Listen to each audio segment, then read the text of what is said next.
When you wrote the book, was it aimed at clinicians, laymen like me, or trauma victims, or all of the above? I have to say, the minute you said that, my husband comes to mind. Obviously, he knows me better than anybody and knows my passion and what I'm trying to do, and he said, don't write it for clinicians. And I don't like writing for clinicians anyway. I just don't. I prefer not to do that. In our conversation, you know, when you start a project like this, it's a project. There's lots of conversations, and mine were with my husband, and very clear in what I wanted to do. I was writing for the people who needed to know there was a way to heal. I was writing to help people understand things happen in our life that are beyond our control, that affect how we are. And yes, there are things we can do about it. I did not want to write another book for another clinician to say, well, that's a nice idea, let's move on to the next. This book is one of 4 that you're writing. You're writing a series of books. The second that you released this past December is aimed at primarily children, I imagine, dealing with the loss of a loved one.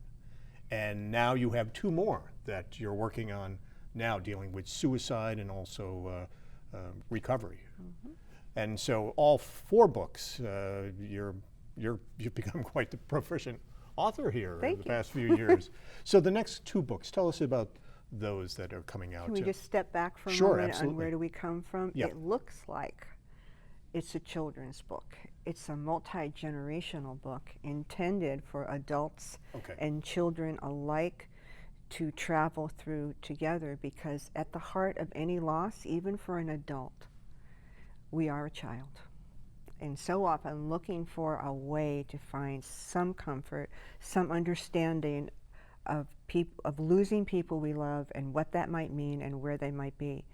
So it looks like a children's book, but it's really meant for both. And it's wonderfully illustrated. Aren't they?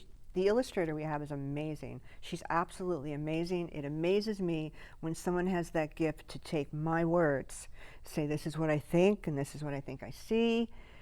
What do you see? And to have those images come back to me is so powerful. I just love her work. Actually, she did the cover for the next book, Fractured Spirit, The Soft Side of Suicide. She did an incredible cover, and that was one that I didn't think we were going to be able to bring together, because I had such a strong sense not only of how I wanted it to look, but all my work it's how I want it to feel. Before you touch it, I want you to feel something when you see it. And I thought, looking at it right now, what do you think people will feel from looking at the cover of the book? Wow. That's what I think. I think it's going to be like a wow, and then like you have to pick it up and look at it. Well, I don't know. Today so many people look on Amazon, that's where we see covers, you know. But if it's in your hand or in a bookstore, I think they're going to look at it and lean in, because I think she did a wonderful job of demonstrating what I'm trying to say. And having one side where we are well, we are imbalanced, we're okay, everything's working, and the other side shows as we fall away. And that is the challenge to the topic of suicide. And my work there is, I'm very passionate about that, and I'm trying again to change the culture and the conversation away from the concept that anytime we lose somebody to suicide, it's a standard framework. You know the phrases, you've heard them. He or she is a suicide. They took their own life. They killed themselves. They wanted to die.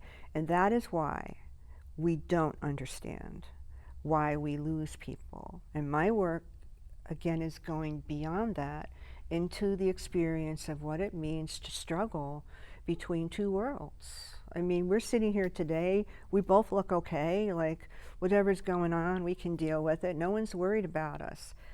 But on another day, I could be looking fine, and that's not true. Within and around me, within my experience, that is changing, and we become fragile and disconnected from the world that is important to us. And I think if we can start to look at people who struggle this way, we will have a better understanding everyone's always wondering, why do we keep losing people? We have millions of dollars in research, fantastic research, I might add, fantastic research, but there's something missing. And this is the piece that I'm trying to focus on. It's not as complicated as we think it is, and I think that the first step in changing our conversation and our perception, we always look at people who have these struggles and we lose them in this way as different from us. Like, wow, how'd that happen to them? That could never happen to me. Well, that's the quiet truth. It can happen to every single one of us. And until we start to understand that this is an element of it's the physical, spiritual experience that we all have, and everybody's different, but something can shift at any time for all of us. This is not unique to broken people. This is something that could happen to anyone. And I think if we can start to change that, then we will have a better idea about how we help people. Where I see the struggle is in classic suicide, and there's nothing wrong with it because it gives us a framework. You know, this is what suicide looks like, this is what we see, this is what this means. You do need that.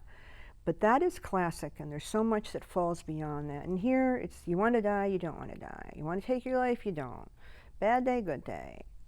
In my world, and in my view, we're in a different place. We have people who are trying very hard to hold on. And like if you look at that dragonfly, you can see one side is like solid there. You look at the other side, something's changing.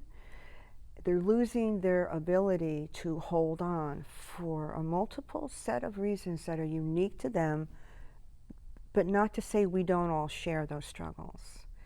And at some point that shifts.